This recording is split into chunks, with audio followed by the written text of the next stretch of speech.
Alright everyone, so the Evolution 3 Rebirth T Rex has supposedly been spotted on Snapchat. As you can see here, it looks like the Evolution Rex model with the Rebirth skin. And also new dinosaurs. ANUROGNATHUS is apparently coming to the franchise, as according to this, the source, I will link it, don't worry. But ANUROGNATHUS Rebirth includes this never seen species flying in the background on Isle St. Hubert, with an estimated wingspan of 20 inches, a 3 feet and 5-inch long body, and a feather weight of only 0.88 pounds. This tiny pterosaur from the late Cretaceous, or the late Jurassic, sorry, makes a big impression with its bright green color and dark eyes, slightly resembling a tree frog. And now, QUETZALCOATLUS has also gotten a description that kind of hints ANUROGNATHUS isn't going to be feathers. It says they gave it some furry fluff, but opted against giving it feathers because pterosaurs were reptiles, not birds, and had wings made of skin. Also, Vickery says Gareth thought that fully feathered dinosaurs looked like big chickens and weren't all that scary. I tend to agree, which me personally as Pro-C saying, I do not agree. I think feathered dinosaurs are awesome and would love to see more of them. So it's a bit of a shame that they decide to do this. But anyway, we have some Spinosaurus facts, and yes, I did get an all-new Spinosaurus toy. They finally dropped the 12 inches in Australia. And not only that, they dropped the new Spino, not the original one with this paint scheme. They dropped Striper, which is so very cool. The horizontal stripes, I love it so much. I finally have a different Spino that isn't just constantly this one. But yes, its description, there's I'm basically just going to go over new things that we don't know. So it says, you know, its behavior is inspired by crocodiles and bears, being an aquatic tank. And also, by the way, I got the captive's flocked Spino. You can see it's fluffy, so it's kind of got similar colors to this, but that's just the fluff. It is meant to be the same colors as this, but as you can see, the flocked stuff adds like a white texture to it. So that is all very cool. I hope you guys like that. I'm so glad I have that. But now, Velociraptor. Yes, what does its description read for Rebirth? Well, let's grab our other Velociraptor as well. We have a couple, but, you know, we'll grab this one right here. So, the Velociraptor. I grabbed what was important, and there wasn't much, but it says Rebirth features 2 new Velociraptors with a fresh design inspired by Jurassic Park 3. Now, it's not going to be the white one. It is most likely going to be that orange one with quills. So it says inspired by Jurassic Park 3, probably because of the quill design. This one obviously looks the most like it. But yes, I guess they ended up deciding not to do a white one for a female one, and they decided, you know, that one that we see with Duncan in the Human 2-pack is probably going to be that one, considering it appears again in the Minis line. So yeah, expect this as one of your Rebirth Raptors, and the orange Rebirth Raptor will also be getting. But anyway, next up, we have MUTADON. So let's talk about MUTADON. There's a lot to it, but it basically states, you know, it's on its way to being a hybrid. MUTADON. Rebirth builds on the idea of hybrid dinosaurs by imagining that Ingen's R&D department had a secret laboratory on Isle St. Hubert, where scientists kept meddling with nature in more extreme ways. They started to do hybrids, says screenwriter David Koepp, but they ended up creating mutants, some deformed and deranged, adds Vickery. They are, you know, these are genetically engineered creatures that went wrong, and not by design. They're horribly broken animals. So yes, very interesting. But now we have size estimations of MUTADON. So this is kind of exciting because I want to make a size comparison of all the creatures. So the MUTADON is roughly the size of a raptor, measuring 6 to 7 feet high, 16 pounds, and weighing approximately 550 pounds. The MUTADON has massive paper-thin wings and slightly translucent skin that reveals portions of its skeleton underneath. So that sounds like heavy xenomorph inspiration. So when I said about there being a second mutant in this movie and it might have some inspirations from the xenomorph, maybe that wasn't all wrong. There we go, you guys. Very awesome stuff. Yeah, they are these raptor-sized creatures, but so much more. says Vickery. But yeah, that's it on the Mutadon. Let's talk about D-Rex. So Distortus Rex, the Distortus Rex is an attempt. Sorry. Oops. I thought I had it turned off, but that's alright. So the Distortus Rex is an attempt on is an attempt to genetically engineer T-Rex that went horribly wrong early. And then it says early and disastrous attempts to splice DNA fragments of other animals were recklessly introduced into the T-Rex genome, resulting in a malformed, terrifying mutant. Awesome stuff. The staggering creature towers at nearly 26 feet tall, 47 feet long, and weighs approximately 20 pounds. Interesting. It has a colossal mishappen head. It can barely keep aloft, and a hideous roar. I really hope it's like an iconic roar. I know it's hard to top, you know, what Indominus, JB3 Spino, and T-Rex had, but let's try. Giga was actually somewhat kind of memorable, you know, but I would like to hope that D-Rex is more than just what its toy roars bring, but still, I can't wait to hear it on the big screen. Anyway, predominantly a quadrupedal creature, it has stiff, bloated legs and 2 additional long arms. Although it has somewhat limited mobility due to its distorted proportions, you know, there is nothing that can stop this massive creature as it destroys everything in its path. So we've created this creature that is based on a T-Rex but has 2 extra powerful gorilla-like arms. So people who are guessing gorilla, you got that right. An extra bloated bulk over the back of its head, says Vickery, adding that it was his favorite dinosaur to make for the film.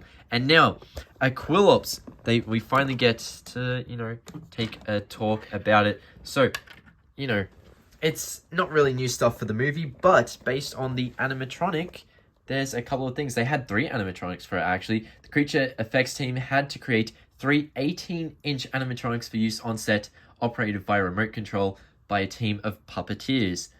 The version that most frequently interacted with the cast was named Dorothy by the crew. Another, Simba, was used for moments when characters pick up the creature. The third, more of a stiff puppet, was used for lighting reference. Doesn't say it has a name.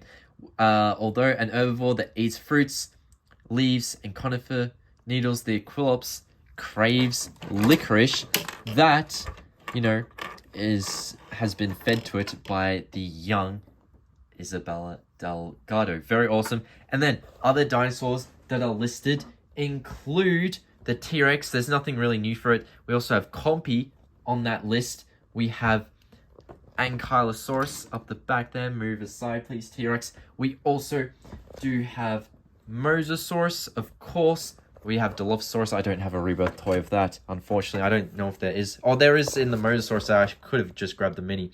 That's all right. And we have Titanosaurus. I'm going to go to the mini now just for the fact that I have major OCD and I really need to do this. Anyway, Henry. We'll grab Henry Loomis because that's the description we're going to talk about. So, what was his relation to Sam Neill? We are actually about to find that out. Don't you worry, guys.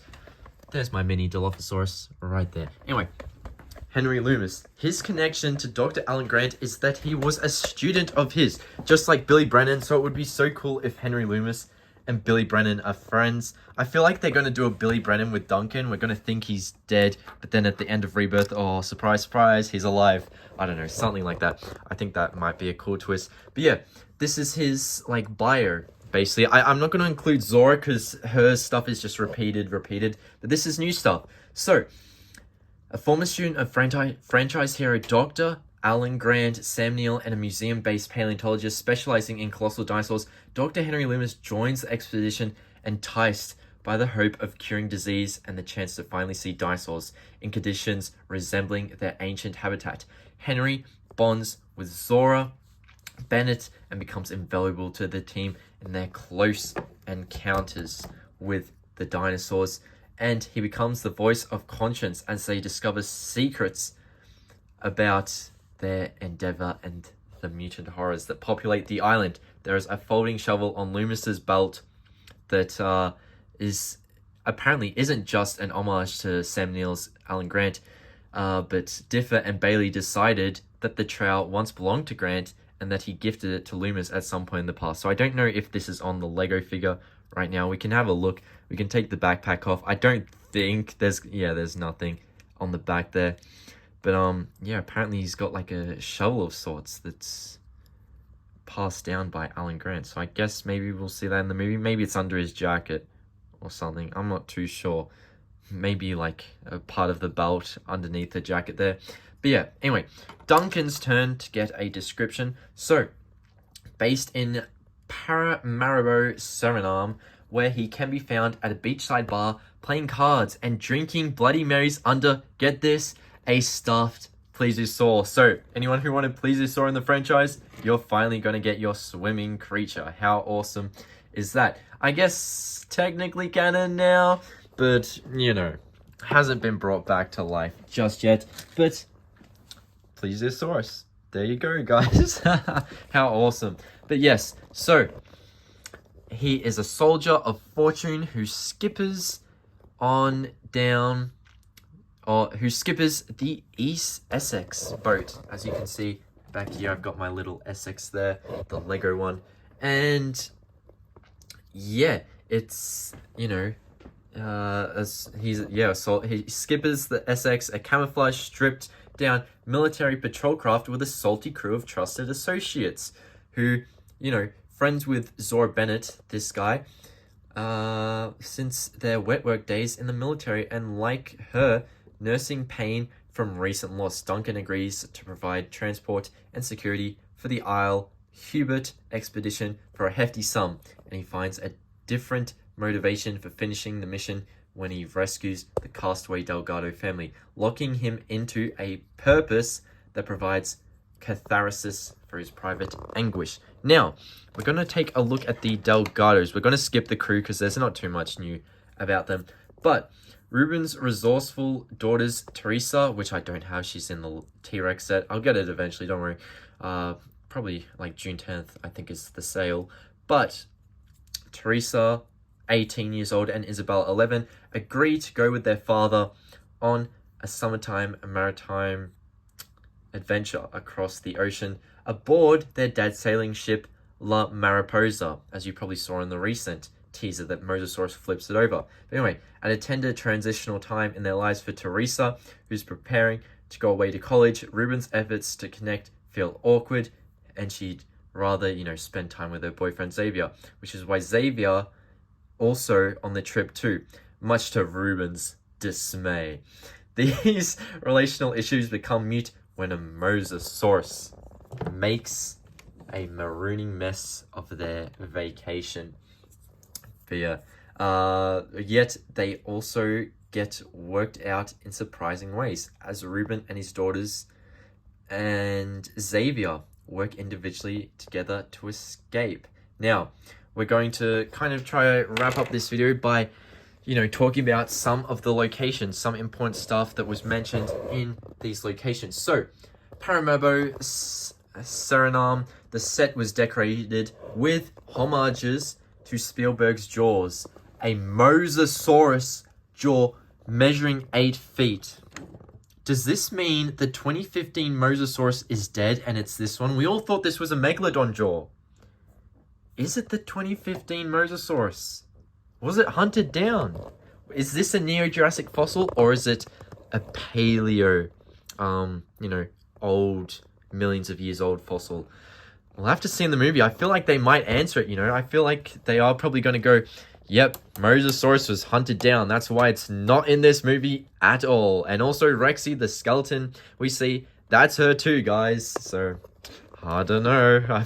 They're really trying to kill this Jurassic World trilogy era, but damn. Anyway, the final thing, the Ingen labs and the village, it includes a gas station, as you can see here, my lovely Lego one. And, you know, basically the gas station mini mart is stocked with Ingen branded products. In the story, the store is flooded and hasn't been shopped in for years. So yeah, that's basically it. I hope you guys really like my new Rebirth Spino. I am hoping to get the Danger Set one soon. That should release in my country very soon. But yeah, I'm very excited for that. As you can see, it's much smaller than Tail Thrasher. So yeah, it works well against the Distortus. But make sure to watch up here for more, and I'll see you later. Bye, everyone.